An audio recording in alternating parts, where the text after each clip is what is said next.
do dia. Muito bem, agora eu recebo aqui com alegria a minha querida amiga Tamires Duval. Bom dia, Tamires. Bom dia, Felipe. Bom dia a todos. É um prazer estar com vocês. Para a gente também é um prazer te receber aqui, Tamires. Hoje nós vamos falar sobre a questão da diabetes, não é isso? Eu acho que é um assunto muito importante para que a gente converse hoje aqui. E também a gente vai tirar algumas informações aqui da população que nos escuta. Mas vamos falar logo sobre essa questão da diabetes. Vamos começar falando sobre a diabetes. A diabetes, ela tem cura ou tem controle? Vamos lá. Antes de tudo, né, deixa eu só contextualizar o que é o diabetes, né? Diabetes é uma doença crônica, né, onde normalmente o pâncreas ele para de produzir a insulina ou produz uma quantidade muito baixa. E aí acaba que fica muito açúcar na nossa corrente sanguínea. Sim. Então, a gente vai ter o diabetes realmente o controle, porque ela é de fato uma doença crônica, né? Quando você apresenta ali, dificilmente você vai regredir essa situação. Verdade. Porém, ela pode ser controlada. Por meio de quê, né? A gente vai conseguir controlar ali por meio de uma alimentação, de uma rotina equilibrada, de hábitos mais saudáveis. Então, quando a gente muda, né, esse quadro, então a gente começa a ter um controle maior, né, dessa diabetes. Ela não vai ter cura, mas não, ela tem um controle. Exatamente. Né? Então, com esse controle, você consegue aí viver tranquilamente. Isso, o corpo né? responde bem e aí você consegue viver naturalmente, em muitos casos até sem sentir sinais e sintomas, né? Que em muitos casos algumas pessoas acontecem de sentir. Inclusive, hoje mesmo eu estava pensando sobre isso, né? Do quanto o corpo humano foi feito por uma mão criadora incrível, né? Exato. Porque o nosso corpo, ele se regenera, né? Eu hoje de manhã estava olhando alguns exames meus, por exemplo, de fígado, né? De gordura no fígado. Em 2024, eu tinha aí em torno de nível 3 de gordura no fígado e eu tinha mais de 130 quilos, né? E eu comecei a fazer uma dieta, a me cuidar em academia e tal. E durante esse período todo, né, eu perdi aí mais de 30 quilos e o meu fígado totalmente se regenerou. Né? Aquela gordura, ela foi embora. Exato. Então, é o controle, como você está falando aí, na questão dos bons hábitos, do diabetes, né? Esses bons hábitos. E aí, doutora, quais são os sinais que o corpo dá antes de descobrir a diabetes? Veja, o corpo, como você bem falou, ele vai dar sempre sinais. Agora, o que acontece? Muitas vezes a gente não tem essa percepção. Sim. Então, alguns sinais que podem acontecer. Sentir aquela sede excessiva ou muita vontade de ir ao banheiro, sabe? De forma, assim, desregulada, desequilibrada, de fato. Né? Um outro ponto, aquele cansaço excessivo, você Sim. pode sentir. E, às vezes, aquela visão embaçada, aquela visão turva. Então, às vezes, você não tem problema nenhum de visão, mas você passa ali a notar, a observar esse sinal, né? Entendi. Então, algumas pessoas também não sentem nada. Olha aí. Então, pode acontecer, por isso que é importante, né, a gente fazer os exames, como você bem colocou, porque através dos exames é que a gente vai ter certeza, né, de como o nosso corpo está por dentro. Então, principalmente ali a partir dos 40 anos, é um ponto importante, né, de ser falado. Quais os tipos de exame, assim, para descobrir o diabetes? Veja, a gente vai pedir o da glicose em jejum, a gente vai pedir também o da insulina, porque a insulina, como a gente comentou, né, é um hormônio que vai pegar essa glicose e vai colocar dentro da célula, né? E tem também a hemoglobina glicada, Sim. que ela vai dar aquela margem de mais ou menos 3 meses. Entendi. Que você tá ali consumindo, né? Então, às vezes, a glicose em jejum, ela dá normal, porém, a hemoglobina glicada, ela dá alterada. Então, significa que naquele período de 3 meses, você exagerou ou o corpo realmente não conseguiu metabolizar esse açúcar. Olha aí, então você que tem, né, essa dúvida, será que eu tenho diabetes? Não tenho, você já sabe quais são os exames laboratoriais que podem indicar se você tem ou não. Lembrando que é importante você procurar um médico, procurar um profissional da área para que você possa tirar essas informações. Isso mesmo. Agora, doutora, é verdade que quem tem diabetes não pode comer açúcar nunca mais? Isso aí é uma pergunta bem polêmica, né? Mas na realidade é um mito. Por quê, né? Oba. Quando a gente proíbe, o que é que pode acontecer, né? A pessoa acaba não conseguindo manter aquela constância. Sim. Então, obviamente, né, a gente tem que aprender a comer de forma equilibrada. E aí a gente sempre no consultório vai trabalhar em cima disso, né? Porque tem a questão da quantidade, tem a questão das combinações dos alimentos, né? Que isso é um ponto muito importante. Então, para as pessoas diabéticas, a gente tem que ter um consumo de fibra adequado, né? Ou de proteína, né? Porque vai retardar a absorção desse açúcar, evitando de dar aquele pico excessivo, né? De glicemia. Entendi. Então, não é proibido, mas tem que ter ali algumas estratégias para que haja a possibilidade de comer, repetindo, né, sempre de forma equilibrada. Olha aí, então você fique atento, né, a essa questão aí da açúcar, né? Porque não é porque você pode comer açúcar que você vai sair comendo açúcar de todo jeito, é porque é o que faz muita gente, né? Sim. Padecer com relação à diabetes,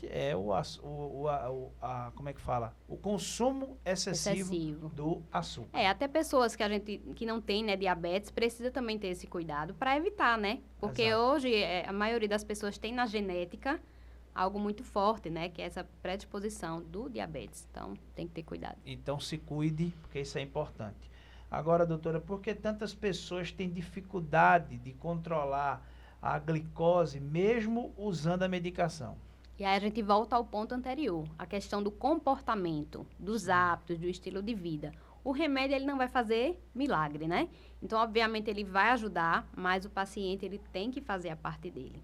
Então, infelizmente, né, ou felizmente, vai ter que mudar a rotina, a alimentação, né? Um ponto importante, às vezes questões também emocionais, ansiedade, tudo isso acaba atrapalhando e dando aquele pico de glicemia. Sim. Então, é um outro ponto que a gente observa, né? Tem algumas pessoas que, pela questão emocional, altera ali a glicose também. Então, é como se a gente fosse falar do remédio para emagrecer, que muita gente está usando, né? Isso. Inclusive, são remédios que são indicados para quem tem Exatamente, diabetes, né? Mas aí as pessoas acham que, eu vou tomar aquelas canetas emagrecedoras, milagrosas, e acham que só tomar a caneta resolve. Exato, não resolve, e né? Não resolve, né? É um efeito ali paliativo por enquanto.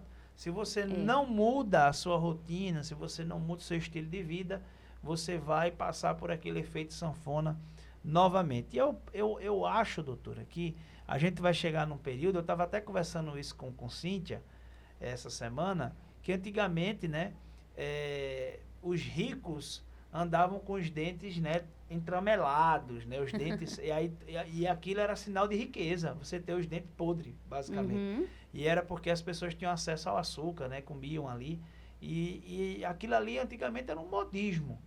Eu acredito que vai chegar um período que a gente dificilmente vai encontrar alguém acima do peso lá na frente. Eu espero que isso vai acontecer, né? Sim. Porque as pessoas estão começando a se cuidar mais, cuidar mais, a ter estilo de vida, e isso está mudando a vida de muita gente. Então, isso é muito importante, e a forma como a gente trabalha hoje de levar essa informação para a população, isso aí traz um retorno muito grande. Com certeza. Vamos aí para mais uma pergunta. Por que tem tantas pessoas com dificuldade de controlar a glicose mesmo usando... Isso aí que a gente já fez. Isso. Mas qual o primeiro passo para quem acabou de descobrir a diabetes e está perdido aí, não sabe para onde vai? Primeiro ponto, né? Você tem que manter a calma, né? E não entrar em desespero. Porque muitas pessoas, quando recebem um diagnóstico, né? Independente de qual seja, ficam ali desesperadas, né? E lembrando que essa questão do estresse, da questão emocional também vai acabar, né, atrapalhando ainda mais. Então, a gente precisa ter um cuidado quanto a isso. E parar de tentar resolver tudo também de uma vez. Sim. Aí você descobre, aí você começa aquele desespero, quer fazer tudo de uma vez. Então, vá com calma, vá com paciência e procure, obviamente, né, um profissional qualificado que vai ajudar você, direcionar, trazer estratégias, né, realmente para que você não fique refém dessa doença, né? Então, cuidado, gente, né? Porque, não, eu agora tô com diabetes, vou morrer. Não vai não, meu filho. Tenha calma, tudo tem controle, tem como você controlar, tem como você se cuidar, e é muito importante que você passe por esse processo. Agora vamos às perguntas, né? Nós temos as pessoas aí que falaram pelo nosso WhatsApp, o DDD 81 99981 7052, 99981 7052. Eu tenho aqui algumas perguntas, deixa eu ver aqui, eu vou colocar a primeira pergunta, é a do Johnson, vamos lá. Bom dia, bom dia. Eu gostaria de fazer a pergunta para um nutricionista. Eu tenho o costume de comer pães e bolacha diariamente e queria saber se faz mal comer isso com muita frequência. Olha aí, pronto, essa pergunta, Foi muito boa. vamos lá, o que é que a gente fala, Tamires? Vamos lá. Quando a gente pensa, né, no que nós chamamos de carboidratos são fontes, né, de energia para o nosso corpo. Na realidade, é a fonte principal que a gente tem, inclusive para o nosso cérebro. Porém, um ponto que a gente precisa ter cuidado é que, no final, tudo isso vira açúcar no nosso corpo. Olha aí. Certo? Então, de fato, a gente precisa ter cuidado com o consumo, né, de pão, bolo, bolacha, biscoito, porque tudo isso, no final, vai virar açúcar. São ali, né, alimentos, produtos alimentícios que, em muitos casos, né, não tem ali muito nutriente, mas realmente tem uma quantidade muito alta de caloria, né? Então, também para quem quer emagrecer, é um ponto que a gente precisa ter cuidado. Sim. Mas o que fazer, né? É o pãozinho ali que todo mundo gosta, né? De comer normalmente demais. pela manhã. Quais as estratégias que a gente pode utilizar, né? Introduzir ali um ovo, né? Que é uma proteína, um frango desfiado, uma salada. Isso vai amenizar, né? Esse pico de glicemia que pode acontecer. Que no básico é o quê, né? Você come ali aquele pãozinho, na maioria das vezes com manteiga ou com margarina, toma só um café e vai embora. Com pouco tempo, a fome volta. Então, o corpo, ele pegou aquela fonte de energia, deu aquele pico de glicemia, gastou todinho e o resto foi embora. Então, com pouco tempo, você já está com fome novamente. Então, para que isso não ocorra, sempre introduzir, né, uma fibra ou uma proteína. Muito bem. E à noite também, eu vi que é bom você comer o pãozinho ali. Qual é o melhor horário da janta à noite, doutora? Veja, o horário depende também muito do horário que você vai dormir. Certo. Né? O nosso corpo, o ideal, né, biologicamente falando, é ele dormir ali por volta de 10 horas.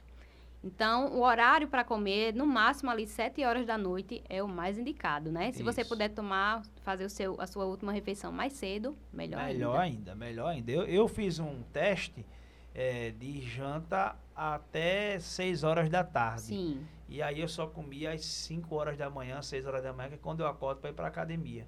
E aí eu senti uma melhora significativa, porque aí eu estou tratando também do jejum intermitente, sim, né? Sim. Que é muito importante nesses casos. E a gente já faz, né, o jejum regularmente, se a gente dá esse espaço, porque o corpo, ele precisa desse descanso, né? Sim. A noite foi feita realmente para descansar.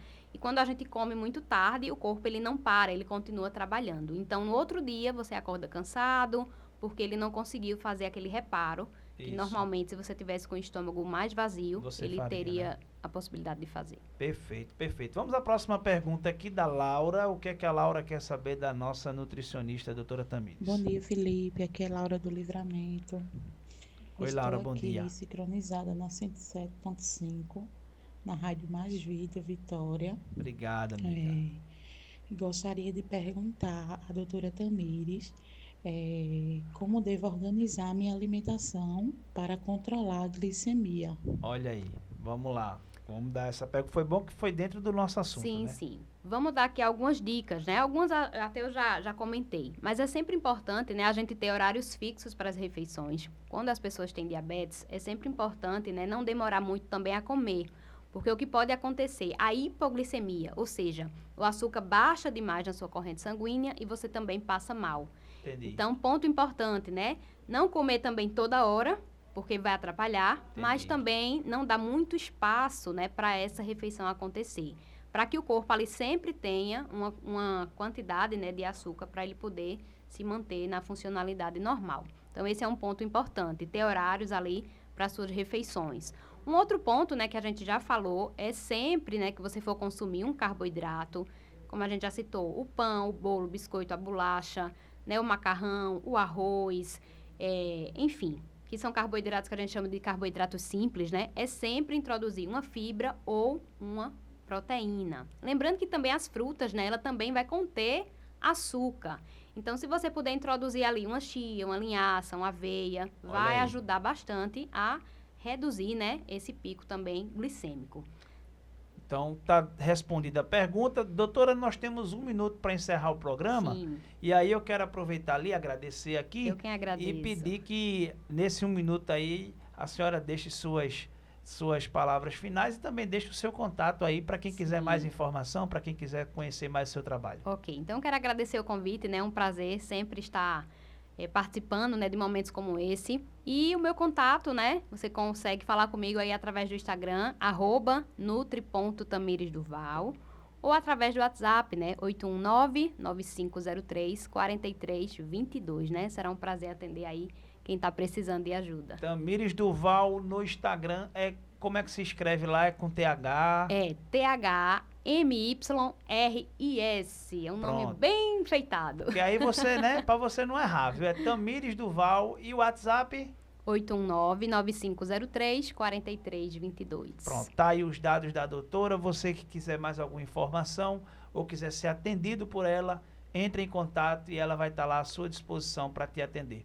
Doutora, obrigado pela presença, obrigado por estar conosco, que Deus te abençoe e até a próxima.